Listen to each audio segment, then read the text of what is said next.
Hi everybody, how are you? Like many of you, I've got a lawn which I take care of, and we do a good job. I mean, it's always trimmed, it's always clean, weed free. I weed by hand. One thing I don't do is water, and of course, uh, it's to do with a lot of reasons. I mean, you're wasting water, it's very expensive to do, and it just makes the grass grow that much quicker, so I'm cutting it more frequently. So I thought to myself, what can I do here to maybe improve the lawn a little bit or make it something that's a little more useful for me or maybe the environment? So we went to Canadian Tire and got a couple bags of clover seed, about $10 each. And one little bag does an awful lot of area. So I put it on the front lawn and the back lawn late fall, just before the snow came. And I hoped that by the time spring arrived, when the snow melted, that the clover would take. Well, guess what? It did. In the front yard, not so much. It's a northern exposure, and I wasn't all that crazy about how it took. But in the backyard, it's incredible. This is about a year and a half now, and it's slowly starting to take my grass over. You know what? It's one of the best things I've ever done. I mean, when you have clover, a couple things. It never ever goes brown. It's resistant to drought.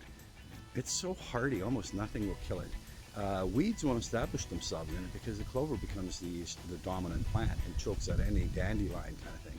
It's wonderful to play on for the kids to walk on your bare feet. It doesn't grow very tall. And you know what? I like the look. The other added benefit is the fact that it has little tiny flowers. It brings in all sorts of pollinators. We're getting honeybees that we never had before. We're getting butterflies coming in. I mean, it's incredible to see, all because of a $10 bag of clover. I realize this is not for everybody. I mean, a lot of people actually kill off clover, which I really don't understand myself, I guess. But I want to show you how well it's taken over the backyard. It's about a point now where it's 80% of the yard is taken over by clover.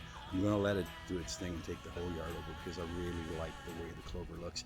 My yard looks green and lush, and when you touch it, it's such a wonderful, wonderful feel to your bare feet or to your hands. So let me show you how that looks, okay? So here we are. You can see that the clover has established itself really nicely, and it's very, very thick. If we walk along here, and you'll see where it's kind of taken the grass over and established itself, and it's incredible to touch this. If you get down and you put your hand in this, you can feel just how soft this is. It's a wonderful feeling. Now, it's taken over probably 80% of the yard, and I'm hopeful that it's going to take over the rest probably next spring, I think. But what happens regularly is this flowering. You see these plants here, these little flower heads? This brings in all sorts of bees and other insects that pollinate. So it's a wonderful way to bring some extra life into your yard. So if you're looking to do something that is just maybe a little bit different, maybe the clover is the way to go. It might not be for everybody, but I like it, and maybe it's something that you will like as well. Have a great day. Stay safe. See you around the neighborhood. Take care.